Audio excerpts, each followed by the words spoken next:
everything that we see.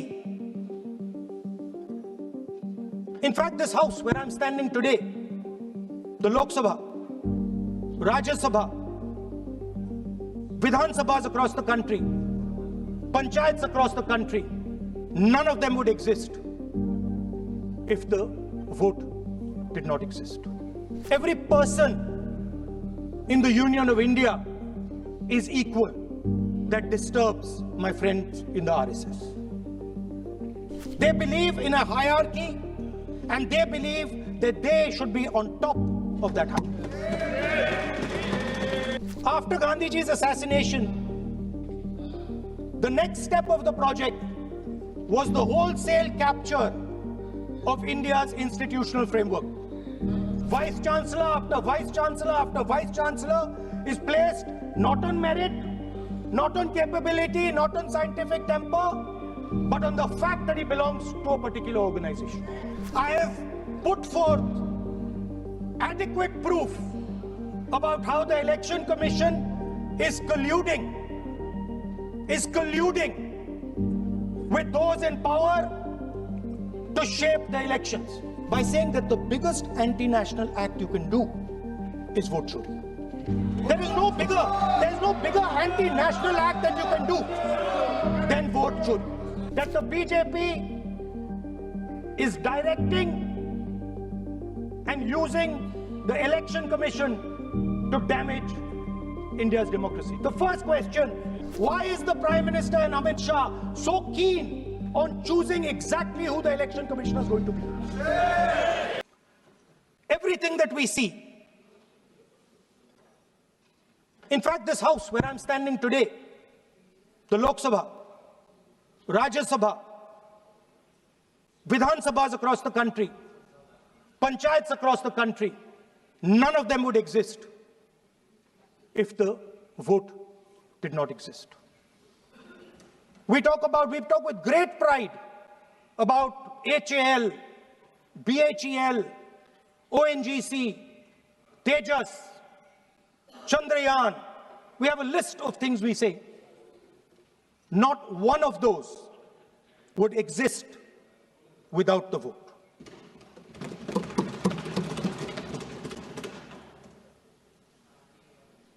Speaker, sir, it is the idea that every thread, every person in the Union of India is equal that disturbs my friends in the RSS.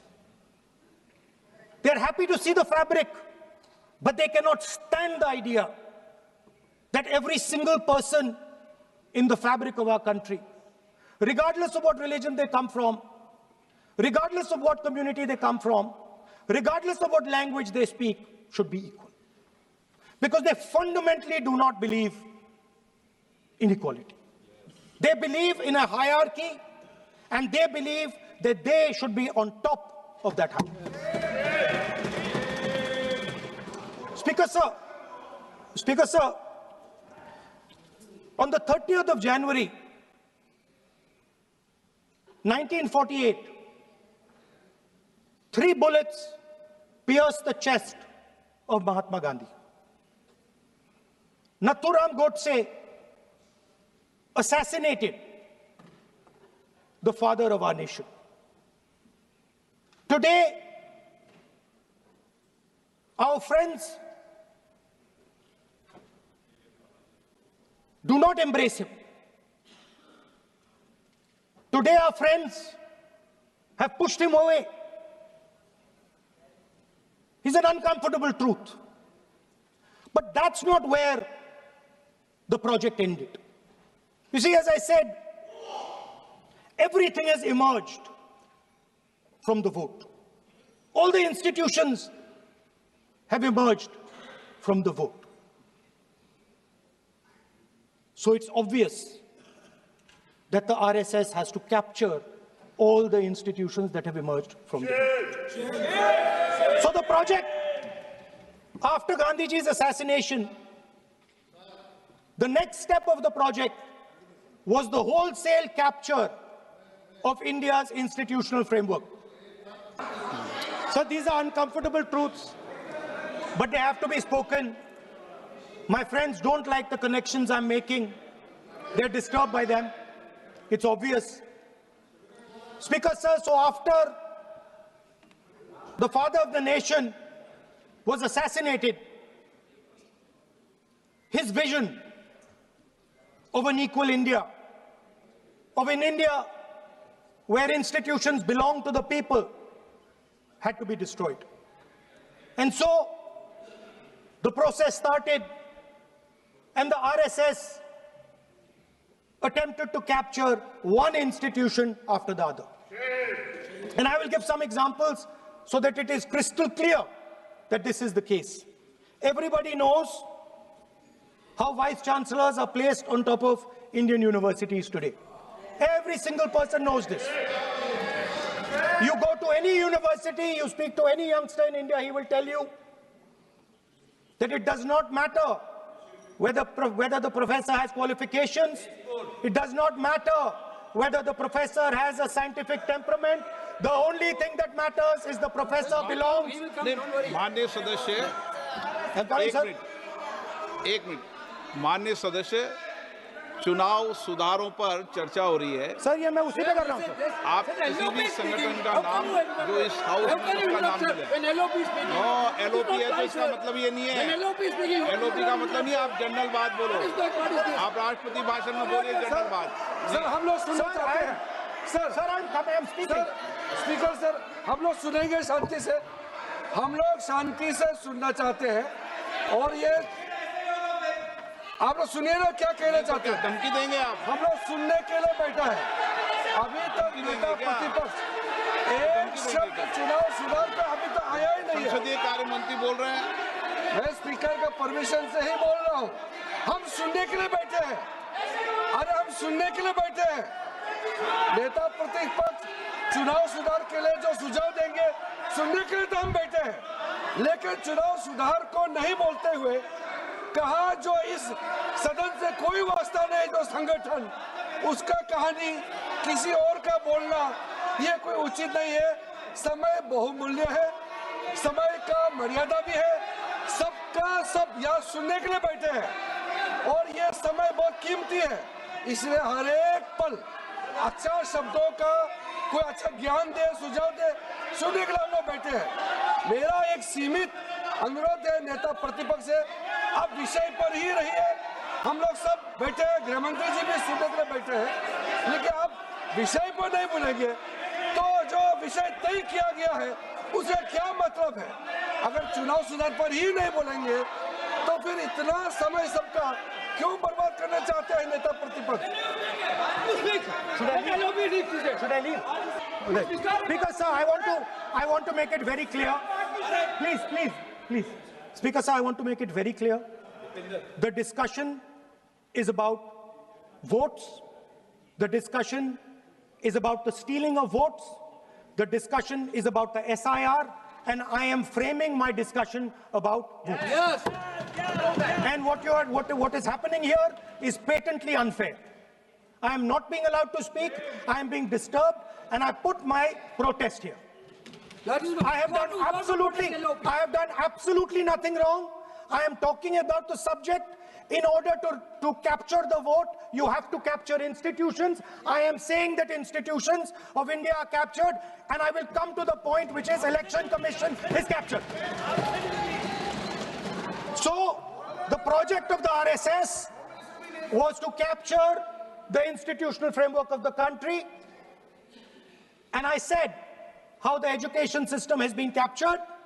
Vice Chancellor after Vice Chancellor after Vice Chancellor is placed not on merit, not on capability, not on scientific temper, but on the fact that he belongs to a particular organization.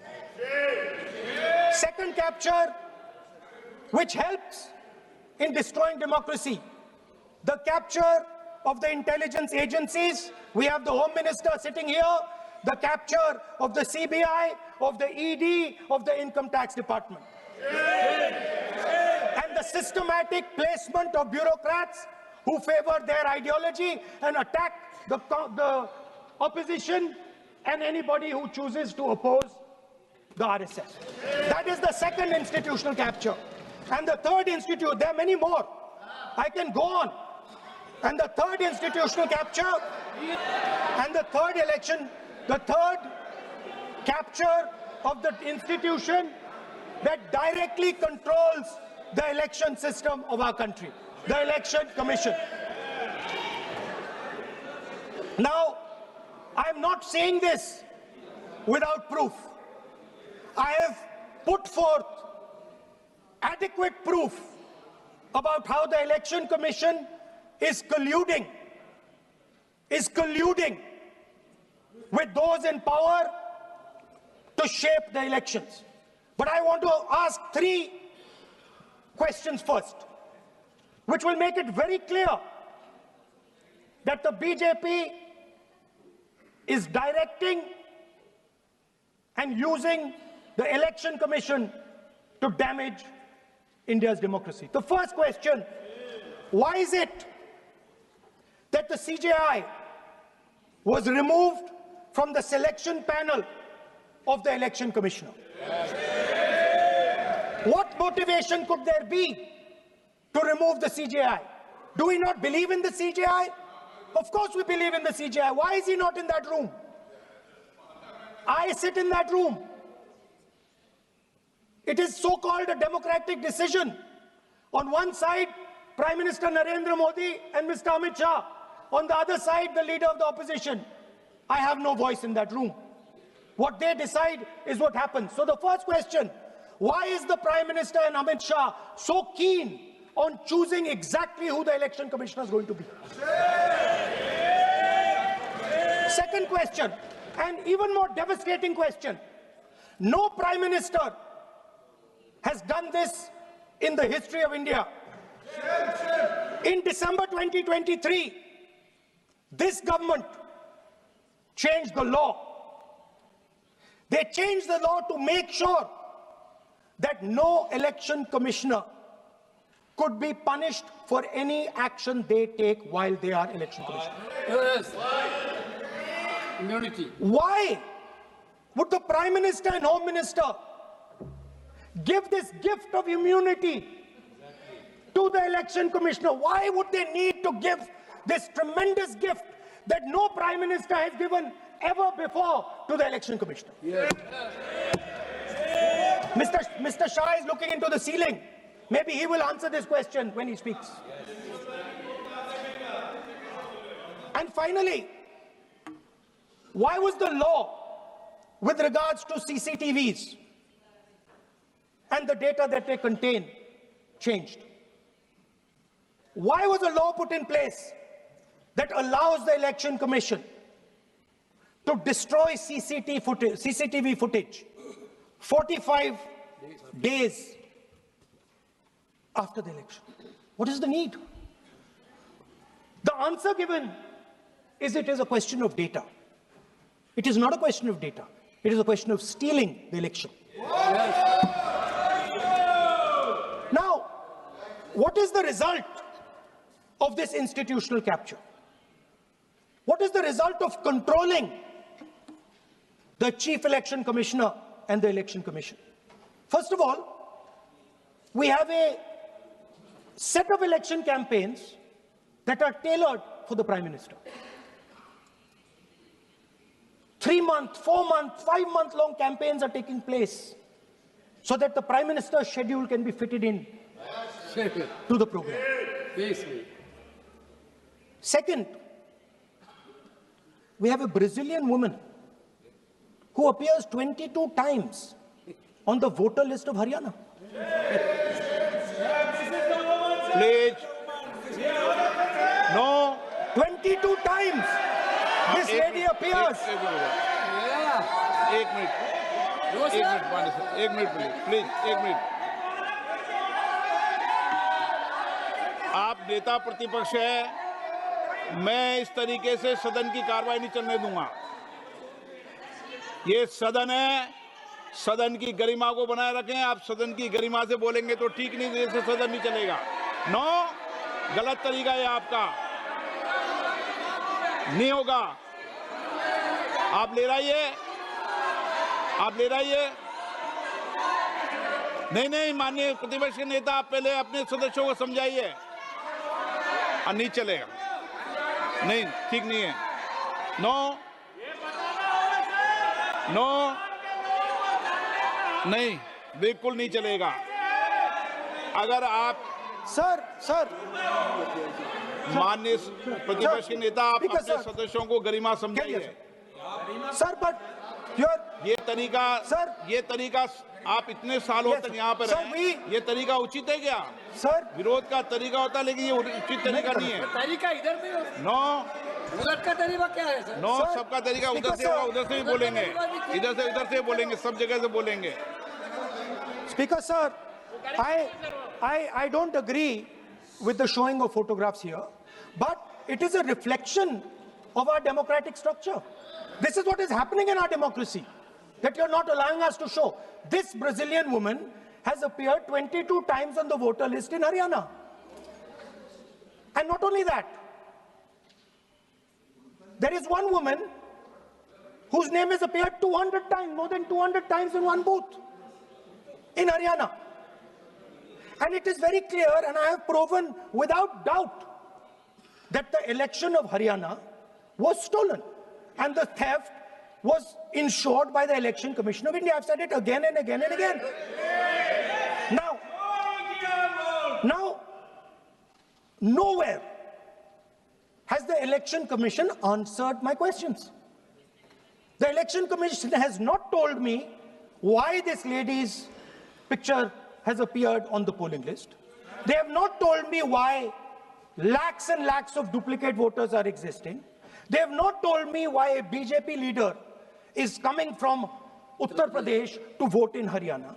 These are straightforward questions. And there is clear proof which I have put in front of the country. Right? But the Election Commission has no answer to these questions.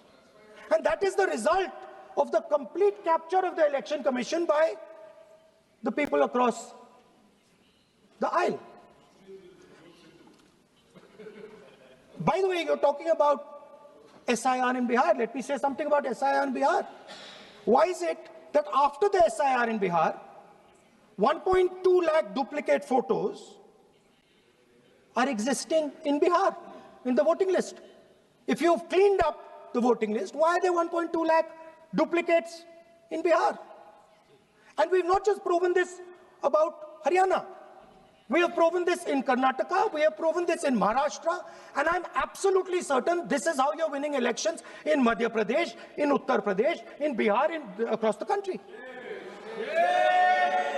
Now, so what I'm putting on the table is, it is very clear that you've captured the institution. I've shown the mechanism of that capture.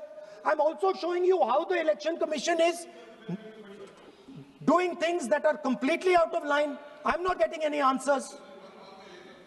Right? So now let us come to how, when we are talking about electoral reform. Electoral reform is very simple. The point is, nobody wants to do it. The government doesn't want to do it. What does electoral reform require? What we've been saying. Number one, give machine-readable voter lists to all political parties 1 month before the election. That's the first step. The second step is take back the law that allows the destruction of CCTV footage. Very simple, not difficult. While you're doing that, also tell us what is the architecture of the EVM. Give us access to the EVM. Let our experts go and see what is inside the EVM. Till today, we have not had access to the EVM. We are not shown the architecture of the EVM. We're not physically allowed to go and see an EVM. Give us the architecture. Give us access to the EVM.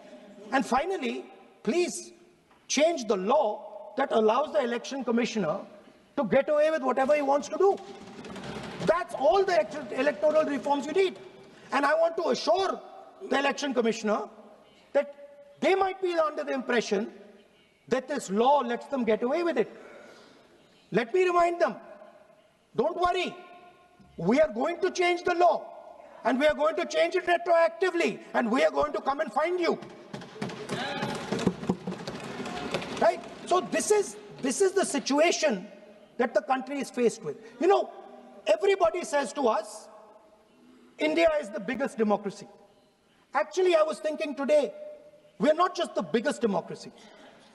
We're the greatest democracy. And I'm not saying it just like that. I'm saying it, America calls itself the oldest democracy. But the democracy that weaves together the largest number of people, the largest diversity of people, the largest number of languages, the largest number of states is this. And so our most powerful asset, the thing that stitches together the entire concept of modern India, stitches together the fabric of modern India, brings people together, allows them to build this great nation, is being attacked by these people. They're destroying it. You know they're destroying it. I know they're destroying it, and they know they're destroying it. And I'd like to conclude by saying that the biggest anti-national act you can do is vote chori. There is no bigger anti-national act that you can do than vote chori. Because when you destroy the vote, you destroy the fabric of this country. You destroy modern India, you destroy the idea of India. So I'd like to conclude by saying vote chori is an anti-national act, and those across the aisle are doing an anti-national act. Thank you.